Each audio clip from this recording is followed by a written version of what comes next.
almost like she would be to me like, "Are you a dumbass?" And then I would be like, "Well, here's why I'm not a dumbass." At the beginning of the week, it was going around that JoJo Siwa kicked a fan out of her show in Glasgow, Scotland, because the fan was wearing a hoodie with a picture of JoJo edited onto an egg.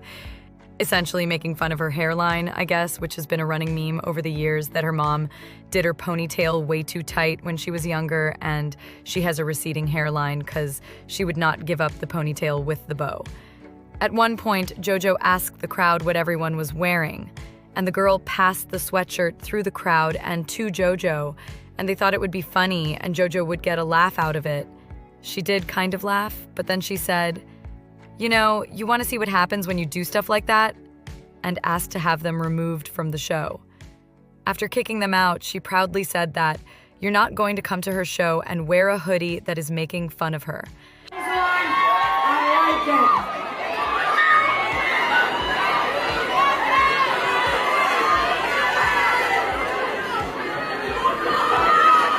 I don't even know what that is. Look at it. It's a hoodie or something. We need to get a flag. We need to get this flag. Want to see what happens when you do something like this? Your hoodie? Can you get him out of here?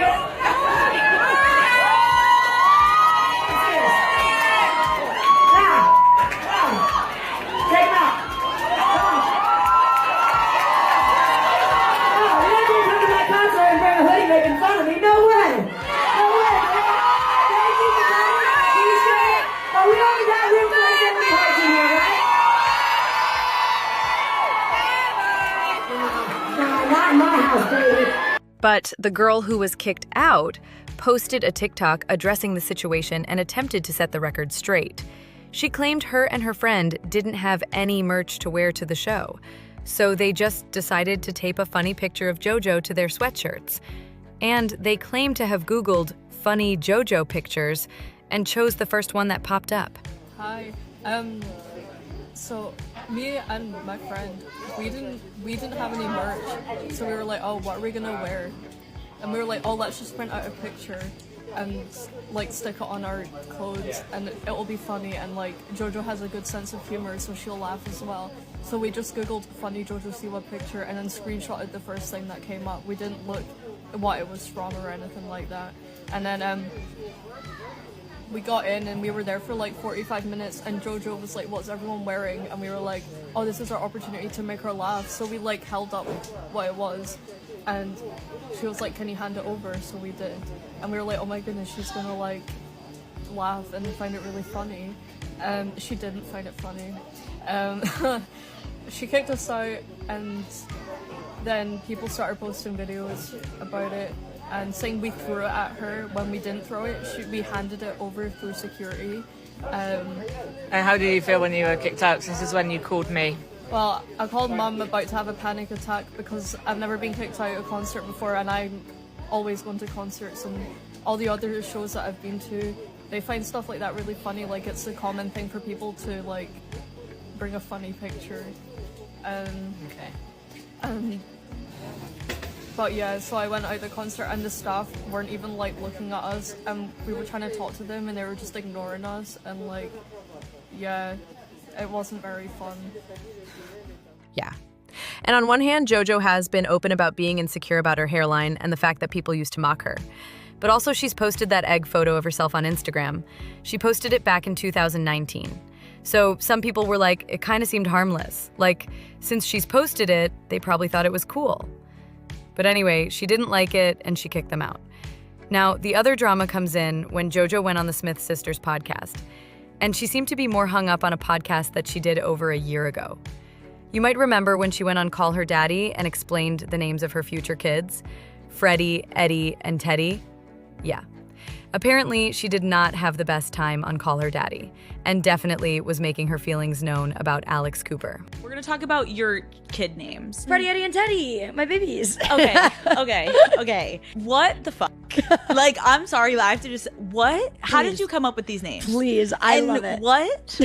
And why? Like, and why? And you got them tattooed on yourself. So they were all, you can kind of, some are still lingering around. They were temporaries. Okay. They were like 2-week temporaries. Okay. I have 3 real ones. So I have 2 on my hands and then 1 behind my ear. Freddie, I love Freddie Mercury. Freddie Mercury's like literally changed my life from the dead. I love that dude. I wanted to name a girl Freddie for the longest time. Last 8 years. Then I was like, well, I really want twin boys. I was like, so my girl's Freddie, and then I got 2 twin boys. On the podcast, JoJo said that she felt Alex was questioning a lot of things about her, and she seemed surprised by some of JoJo's answers. Genuinely, when I walked into Call Her Daddy, Alex, like, and this might not be fair of me to say because she might have a different opinion on this, but I can use my better judgment, and like the conversation felt very like she questioned a lot of things about me, right? She went on to describe that she feels like it is the generation Alex is in,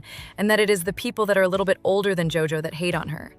But she also knows she wasn't surprised by any of this, but this was just her experience. That is the generation that does hate on me and did hate on me. It's just the people that are a little bit older than me. And I don't know, I think honestly, for me, it's predictable. It seems the bad blood doesn't run that deep, though, because she made sure to clarify that she did just watch Alex's episode with Taylor Frankie Paul. So it was like, she likes Alex, but she didn't feel like Alex liked her when she went on the podcast.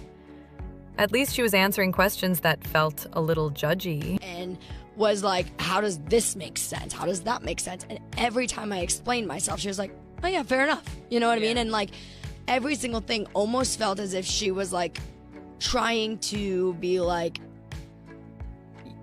okay, not this, Alex, please forgive me, I love you, I adore you, I just watched your thing with Taylor Frankie, like, I'm obsessed with you. But like, almost like she would be to me like, are you a dumbass? And then I would be like, well, here's why I'm not a dumbass, but this is why I did that. And she'd be like, huh, you're really smart. And I'd be like, yeah, exactly. You know what I mean? I It's get like what you're saying. everything rounded I that get corner. what you're saying. And it was beautiful. Now, some people did defend Alex in the comment section of these clips, and they said, she questioned you in an interview, but that's the point of Alex's show. She gives you a place to defend the rumors about you. People like you better because you got to explain yourself. That's the whole point. She's playing the character so you can explain yourself. That's literally the way she interviews everyone. Okay, but JoJo, the hat you wore was asking for those types of questions. So in a podcast where you get interviewed, she interviewed you. The more I see JoJo and know about her, the less I like her. You mean she did her job? That's called an interview. Some were on JoJo's side though, saying, the one time I can agree with JoJo Siwa, because you can't lie. Alex was low-key making fun of her to her face. But it looks bad on JoJo for gossiping this loud about it. I'm a fan of Call Her Daddy, but I 100% agree with her. She can definitely come at you based on the public's narrative in a condescending way. But that is what JoJo had to say about her Call Her Daddy experience. Not exactly loving it. And also how she kicked out fans at her show recently. I certainly want to know what you guys think about all this. For more JoJo Siwa antics and drama, be sure to like, share, and subscribe. Bye, guys.